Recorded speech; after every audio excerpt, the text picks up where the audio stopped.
Just because you're a doctor doesn't mean you're like this kind of doctor. Are you going to challenge them, or would you rather just not rock the boat and therefore deprioritize my family member? They were not happy with me at all, right? And they left the room and they traipsed down to the elevator, and I was like, oh no, right? So they had like completely like, I had pressed the wrong button. No. What should we do now? Just with any rash. I'm like, a rash? Oh God. Hello, my beautiful friends. My name is Dr. Beck. And I am Christine Barker, and this is Am I Doing It Wrong? A podcast for doctors by doctors. Every week on the pod, we'll be bringing you conversations which shine light in dark places, normalise the doctor journey, ease unnecessary suffering, and give you actionable steps to thrive in all facets of your life. So grab a cuppa and get cozy for this week's episode of Am I Doing It Wrong? Hello, our Dr. Humans, and welcome back to the potty. Today we are talking about something that Christine put up on social media that blew my mind a little bit. And so I have asked her if we can bring it to you guys today so it can blow your mind a little bit too. It's not a very important topic. It is one of the ways that I just have never thought about using as a bit of a goal for myself or a decision filter in terms of how I show up as a doctor, how I want to be aiming to show up as a doctor in my career in the biggest sense, but also just through my daily decisions in life. And this is really important because, you know, we can get so tied up in all of the technical aspects of medicine and all the things that we feel like we're not doing well enough in any one day, or the things that we want to get better at, and it can be very confusing and hard to ever feel good enough. But when Christine said this, I was just like, boom, that is so powerful, and that is definitely something that I want to carry forwards in terms of, you know, if I was that doctor in my lifetime, I would be pretty flippin' proud of myself. So without further ado, Christine, please share a little bit about this concept you brought for us. So I mean, I love talking about this topic so much, but this is like what I say to all of my juniors, like when they start working with us during orientation and everything. This is always how I open because it's what I truly believe.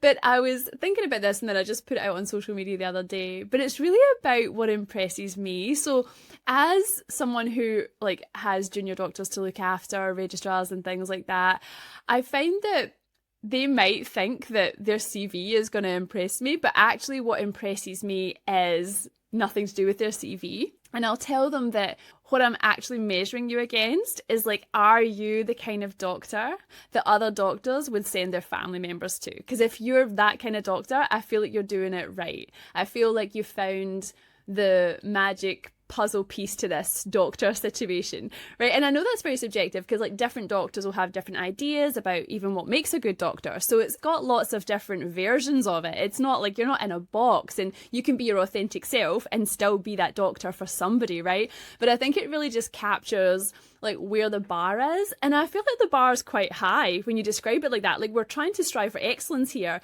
but your recent accolade doesn't necessarily make me put you into that category. There's more to it. There's so much more to it. So I'm super interested in unpacking this with you today, Beck, because obviously I have strong feelings about that. And like I say, it will mean something different to everyone. But when I say that, like what comes up for you? I just love it. It's just such a different frame in terms of how to be a good doctor. It does feel high. It feels like a high bar. Like I kind of get excited thinking about it. Like, oh, it would feel so good to me to know that one of my colleagues would like their vulnerable one, their family member, their person in need to be sent to me and looked after me. That it feels big to me. And I know it feels big to me too because I've had those experiences in my life where I've recommended certain, you know, other family members of mine, friends and so on, to certain doctors, and it just feels like I'm giving a very, very high compliment. It's also a nice moment for me to recognize like, oh, I think they're doing things really right. I think they're doing things really well. And you're so right. It's not just about some kind of technical expertise, even the most experienced. You know, we easily think, oh, people who have more experience, they've been in the game longer, you know, they're going to be technically better. They're going to have more knowledge and therefore they're going to create better outcomes for our patients. But we actually intuitively know, don't we? We know that that's not the full picture. And that's just so interesting to reflect on, with our behavior being, the decisions we make being the truest reflection of what we think. I want to talk about this more, because I think if you just ask me theoretically, on a theoretical level, who would be the best doctor, I would probably want to talk about, technical aspects, expertise, training, some of the Australian training systems are just like so tough and so experience heavy and supervision heavy that people become so excellent. And I'm like, oh, I really like that about Australia, with these really high training standards, compared to overseas. But it's actually not just that, is it? If it came to me actually having to make a decision or a recommendation for a loved one, that's not where my brain would go. And it's kind of an intangible thing. Like, I think if I had to capture it, I'd be like, oh, it's probably because they care. But it's not just that. It is about the knowledge and skill set too. So it's that as the foundation. But then it's like how they apply that skill set, I think. Like how much natural compassion and things they bring into it, how connected they are with what they're doing. I think that's probably like the essence of it. And I think it's kind of similar to like what makes you a good person. Like just because you're a doctor, which sounds like a nice thing to do, it doesn't make you a good person automatically. Like you don't just earn that by doing that. Like the two things are, like mutually exclusive. Like they're not the same thing. And so I think it's true for this too. Like just because you're a doctor doesn't mean you're like this kind of doctor. And I'm not even saying that I'm there yet. Like I have looked after people's family members here and there, but like that doesn't mean that I'm even there yet. Like I think I'm always striving to also be that person. Like I don't think that like striving to be that never ends. It's an ongoing goal, always. Yeah. Yeah, and I feel like if we keep ripping on this, we'll get closer and closer to what are the characteristics, what are the things that make you pick that person, because the technical aspects do matter, absolutely, of course. Caring and that compassion matters. When you approach the patient with care and compassion, you listen differently, you ask questions differently, you come to different decisions, you extract different information, you take different information into account when you're genuinely caring about the patient, their experience, their suffering, but also their desires, what they want, what's important to them. So care and compassion really dynamically changes the technical aspects as well. A history taken by somebody who cares and sees the patient as a human more than just a medical problem to solve, they get different information and therefore they make different decisions with that too. But I'm even thinking like, I need somebody who's got some really tough soft skills.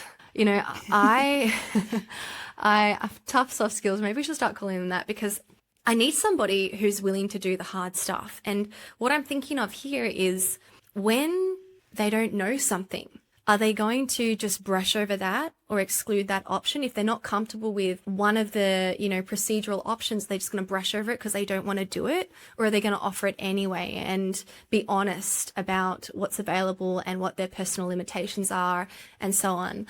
Are they going to, when they don't know something, are they going to reach out to their colleagues or elsewhere and ask for help, or is their ego going to get in the way? Or are they just going to find that, that's too much effort and I'm actually just trying to get through the day as efficiently as possible, whether it's because, you're legitimately overloaded and exhausted, or just because you just maybe, I don't know, a little bit tapped out of medicine and you're just desperately trying to minimize your effort, which I know it sounds bad to say it out loud, but we know that a lot of doctors experience that. It's not an easy job. Are you going to be someone who, when you make a mistake, are you going to actually use open disclosure about that? Or are you going to brush over it and minimize it? Are you going to speak up for my family member in a case conference? Are you going to, when this case is brought to the case conference and you've got all the other specialties, you've got radiology here, you've got the surgeons, you've got the oncologists, you've got all the people in the room, and, 6 out of 7 people are saying one thing. And you've got a question that needs to be asked. You've got a different opinion that doesn't quite fit. You need to challenge someone. Are you going to challenge them? Or would you rather just not rock the boat and therefore deprioritize my family member? It's this stuff too. These are soft skills, but as you're listening to them, they're not soft. These are tough things to do. And we all know in our heart, they're hard things to do. And I know I would be picking somebody who can really stand for my family member in a really challenging culture, in a really challenging environment. I love that. And I think some of the essence of what you said there was, I can imagine, a lot of the people listening just thinking, like, seeing themselves in that, like seeing themselves in all of those beautiful qualities that you just said, but at the same time feeling like those are almost imperfections because they don't know the answer, or they had to ask for help, or they did have the least popular opinion in a room or something, and they're feeling a bit gaslit and like there's something wrong with them. Like all the things that you just spoke about, they are you're right, they're not easy, and they don't feel comfortable to be experiencing uncertainty and things like that. But what you're saying is that you appreciate how they handle that and how they go about their life. And so although it's like imperfectly practicing medicine, which is what it sounds like you're describing, it's such a beautiful process. And I guess what came to mind when you were talking about it was this concept of, apart from caring, just like trying to be the best at what you do. And when I say best, I don't mean like in a competitive way, like, oh, I'm better than, Beck or whatever, or like trying to be better than somebody else in your vicinity, like not in a competitive way, but just being the best that you can possibly be, putting in your best effort for every patient you see, because that is what the patient deserves from you, not because you're trying to like be the best from an ego sense, but just because that is literally what people deserve on a day-to-day basis. Like I think that's part of it too, this kind of intentionality of just committed to trying your best. Oh, because it's so much easier to not try. It's so much easier to just coast, isn't it? It's so much easier to just coast. It's so much easier to just accept, oh, that's probably the answer. Oh, that's probably good enough. But you know that some people show up to their work as a doctor and they just stay in that like striving, trying place. They will question things as in like, they will, we're pretty happy with this diagnosis, but let's just take a minute to think, what if it could be this? If we were considering this, what would we do to address that? It's almost like keeping your foot just a little bit on the accelerator, which takes more effort. And so we understand why we don't always want to do it. Again, resource poor, exhausted. But it makes a difference to patient outcomes, doesn't it? Oh, it really does. And do you know what's actually coming to mind for me is like, I'm taking myself back to a moment when I was in clinic recently, and I actually had a really difficult patient. So not like they were a family member of someone, just a dialysis patient that I know. And they went in the middle of this conversation, they were having trouble with their mental health, and they went calypso. Like they were not happy with me at all, right? And they left the room and they traipsed down to the elevator, and I was like, oh no, right? So they had like completely like I had pressed the wrong button. No. Actually, do you know what had happened? What happened? I was talking about mental health. This was a stuff up. This was actually bad, Christine, like not realising, right? I was trying to ask questions and things, but I was doing the doctor thing because I've got a time limit on everything. And so I've trained myself to type as I take notes, right? So I was asking this person something about their mental health and my body was typing, and they did not like that I was writing down things about their mental health on the computer. So in hindsight, I learned a lot from that, and I did stuff that up. I definitely did stuff that up. So then this patient goes calypso, consultation over, leaves the room. Now, I think like what's very tempting in that scenario is to just go, right, well, they hate me, they'll need to see someone else next time, I stuffed up, like I'll need to like just take that on the chin and learn from it and be a better next time, right? But I just thought, do you know what, like this person needs their base weight done and I haven't examined them yet. It's like, So I went down to the little elevator, I left clinic, went to the elevator, and like just tried to build a rapport with this person, apologised profusely for what had just happened, promised I wouldn't ask another question, but could I just check their base weight, just so they don't kind of drown of pulmonary edema in the next few days. And they were like, de-escalated, came back in the room, right? And like they forgave me, and like we actually had a great wee rapport, and it was a great consultation after that. But I guess it's just like, I think these kind of things happen. I just want to normalise the fact that like I did think to myself, the most convenient way to behave now is just to not do anything. let that be. And then I was like, oh, it's super, because when a patient's hating on you, it's hard to like bring them back into the room and like, you know, like, oh, it's really uncomfortable. But, you know, we worked through it. And so it's just an example of like, I think we always have a choice. And that's not to say that was the right or wrong thing. Like, I could totally appreciate someone not wanting to do that on any one day. But I think it's just like, there was like this wee part of me that just wanted to try. For that patient just needed their base weight checked, and it was just like a thing. So I guess it might be a little bit of a tangent, actually, Beck. I'm sorry if this is a tangent, but I felt like it came up in the moment as just something to just normalize that, you know, that these things can happen and you don't always behave really well. Yeah, no, but it's like, I definitely see that as a factor because, you know, if I sent a vulnerable loved one to a doctor, you know, knowing that they're in a vulnerable situation and knowing that doctors are busy and knowing the system, it's not surprising that we get our feelings hurt at times with the doctor, but I'm talking about the patient here. It's not surprising that the patient has a bad experience at times, whether it's a miscommunication or a genuine, you know, stuff up, whatever. It's not uncommon for people's feelings to be hurt and to want to just exit the situation and, you know, to be able to know that you've sent them to somebody who cares enough and is able to emotionally regulate and soften to come back and do that repair work so that the patient gets, you know, for you, you were like, the patient might not want to continue with me, yes, but they might not be safe if I don't get this base weight. This might create further consequences for them. They might quietly spiral into some kind of unsafe zone if I don't do this. And so you did those things that allowed you to do the right thing, the safe thing for the patient. And I really appreciate that. I think that's definitely something to consider. Yeah, but I also stuffed up, right? So it's kind of like what I was saying earlier, like this pursuit of like being the best possible doctor you can be in any one day. Yeah. It's not like about being perfect. you're still going to stuff it up, and then you get to choose what you do with it, and rightly or wrongly, and all the things. But it's almost kind of like a little bit of like, oh yeah, try and be the best doctor you can be. Try and be that doctor that other doctors send their family members to as the goal, but also just like be able to live with how you do show up. Because I think that sometimes, like if I hadn't behaved that way, I can just about guarantee, like this sounds really selfish to say, but I'd be lying in bed at night thinking, oh, I feel guilty now.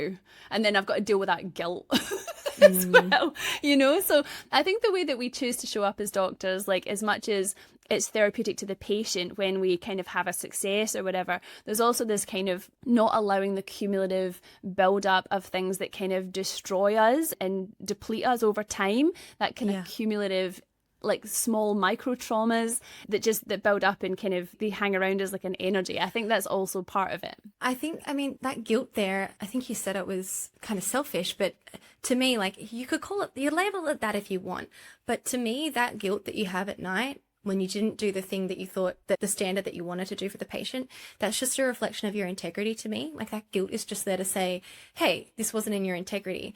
And just circling back to the whole point of this is like, I would pick a doctor who's got, for my family, who's got that integrity that I know compels them to do the right thing. So yeah, like the guilt, it's not ideal in so many situations, and I'm certainly no fan of guilt or doctors feeling guilt. And also that guilt, it's just a reflection, in this case, of your integrity. Sometimes guilt is a lot of the time, guilt is very misplaced. Here, it's guiding you back to your integrity. And I like that in a doctor who's taking care of my patient. It is productive. Very different from guilt that we kind of drown in and indulge in, I guess. Absolutely. And I think the kind of overarching message here is that when you are showing up and doing your absolute best, it's going to still feel terrible a lot of the time. Or you're not going to feel like you're doing well at the doctor thing. But what good is kind of a little bit contextual. So I wanted to kind of pull in together a few points here as we're sort of exploring this. I think, you know, we started with talking about, it's easy to think that it's the technical aspects that will decide for us, who am I going to send as a doctor? Who am I going to send my family member to? But it's not. And it's not even the doctor who is perfect all the time, because we actually know as doctors experientially that perfect all the time isn't even available. So we know actually intuitively what we need is somebody who, when they're not perfect, inevitably, that they'll do the right thing, which is also a very hard thing on our egos and also on our watch, you know, on our time. It takes time. It takes time to repair. So yeah, that's big for me. And that comes down to integrity and really having some emotional intelligence and leadership. Another thing that comes to mind when I'm thinking about you know, my new little honey and picking which doctor I'll take her to is I know that I want a doctor who has enough time to hear what's important to me and to not just give me, this is a solution, this is one option, but to sit with me and be like, here are the different options, and allow me to ask questions and be informed about those options. And when I say has enough time, I mean chooses to create the time for that. I want a doctor who takes the time to show me the options and really consent. I say me because I'm talking about my baby, but to really truly consent us into those options. And when there are options that, you know, the first line options don't necessarily fit or sit right with you as the patient or with your family member as the patient, that they'll actually try and solve that problem and make the medicine work for you as the patient, and not just be like, well, that's the first line option, that's what we do, you know. And I'm not saying that this is how all doctors should practice. And obviously we practice this way sometimes because some patients want to just be told this is what you should do. And sometimes for the sake of time, we cannot sit and have this big elaborate conversation about options. However, for me, I pick a doctor who I know has the cognitive and emotional capacity to sit in that complexity of here are the options and here's why you pick this or that, because I know it's not a given. I know it's not an easy thing to do, and especially not an easy thing to do with our time and resource pressures. Do you know what, though? I'm just thinking about how looking after a doctor, you know how, like, if we go to GPs, like, I'm not thinking anything bad about the GP. I know nothing about anything that I've gone there for, right? But I get the impression that they might be worried that I'm thinking something, and it's like this whole kind of thing that happens. And so it's funny, like, doctors looking after doctors or doctors' children, it's a whole thing. And I'm having this flashback to when I was a registrar and I was looking after a doctor and no one would put the cannula in the doctor. And I had to go and put a cannula in this guy. And I was literally, there was beads of sweat, like you could see them on my face dripping down as I'm putting this cannula. Like, we get in our heads about that too. Like, it's very imposter syndrome sort of sparking to try and look after a doctor or their family or whoever if they're connected to a doctor. But usually most of us, as a doctor, when we have a family member, we're actually coming at it quite, like, grateful and kind and just like, thank goodness you're here to look after my family member because I can't. Like, but it's just funny how we kind of get in our heads about it. So much. I had to review a post-op, like, in recovery patient who had a hemoglobin of 68 or something, 63, 51. It was low. Look, it was low enough to be like, that's very low. And they were not only a doctor, but they were a doctor who I had coached before as well. And my mind just went, your brain just goes to a different place. You're like, I feel like there are so many different factors in this situation than when I'm looking after a patient usually, right? Like, so just like, hats off to it's the doctors who take care of the other doctors, because it's not an easy position to be in. But it's just like extra cognitive load there. And what was I going to say? It's every time I go to the GP too, like over my pregnancy and postpartum and things, I've had to see more doctors in my life than ever before. And they say things, and the GPs always say, they're like, but you would know this and you know about this. And I'm like, no, my friend.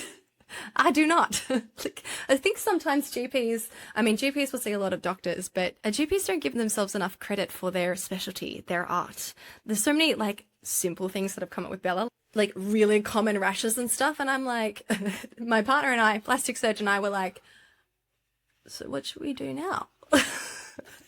Just me with any rash. I'm like, a rash? Oh God. And we went to the doctor, and the other day we went to our GP and we walked out being like, oh, that makes a lot of sense. That makes a lot of sense. We put the cream on and 2 days later it was like, poof, gone. And I'm like, that feeling is starting to feel familiar now. Like when I walk out of the GP and I'm like, makes a lot of sense. But I'm like, I wasn't thinking about that. So GPs, just stop saying that all the other specialties know. Like, we don't know your art.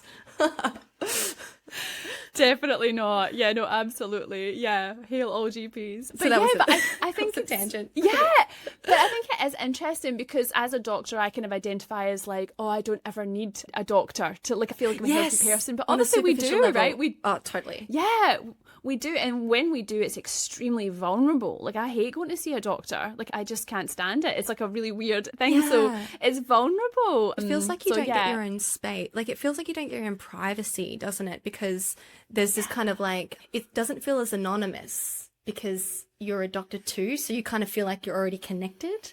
But I think I'm absolutely loving this conversation, because like we got on here just wanting to talk about this concept and drill into it, and we didn't really know where we would go, and I feel like we've expanded our understanding of this and how special it is. And so I guess part of this was really just to inspire you to have a think about like the kind of doctor that you really want to be. Like, if you get to choose what kind of doctor is a good doctor, if you get to actually choose that and decide that, because it is so subjective and there's no right or wrong, then who is that? And the chances are that you probably are showing up and doing all of this really, really, really well. And it's just a matter of almost like recognizing it in yourself, or being like, do you know what? I'd like to be better at these soft skills. Like, I'd like to be the person who stands up for the patient more in the meeting or whatever, and working on it, you know, like it's just about owning where you are and moving forward. But I just think that there'll be everyone listening, I'd say, is already like doing this or striving towards this. It feels like it is a natural thing, but I think that the way medicine is around us, the culture of medicine, could make us kind of forget and, you know, or make us misconstrue. Like, for example, my juniors thinking that their CV might impress me when it really doesn't. Like, I'm holding a whole different ambition for them. You know what I mean? I'm telling them there's a different place that bar is, and I would like them to rise to it during their time with me. And so I think it's a beautiful, beautiful thing. But also I think a lot of us are doing it really, really, really well already, and whatever that looks like. Yeah, it's coming back to this beautiful idea of choosing to redefine success in medicine. I just feel like we just want to pull this in. This can be an option of how you know for yourself and how you can measure for yourself. Am I being a successful doctor to me by this measure? This is one of the things that you can use to measure. And Christine, you say that perhaps this was obvious to other people and something that they were already doing. I wasn't thinking this way. And I think a lot about redefining my own success already, like out of the status quo. And this has never come to my mind, even as somebody who has now recently experienced it as a patient. And I think when you get so clear about it, like now that you've shared this with us, it's so much easier to have this like one little sentence in your mind, something you can put in the front of your mind. It can be a bit of a decision tool. It can help you check yourself on a daily basis. Like, am I being that doctor?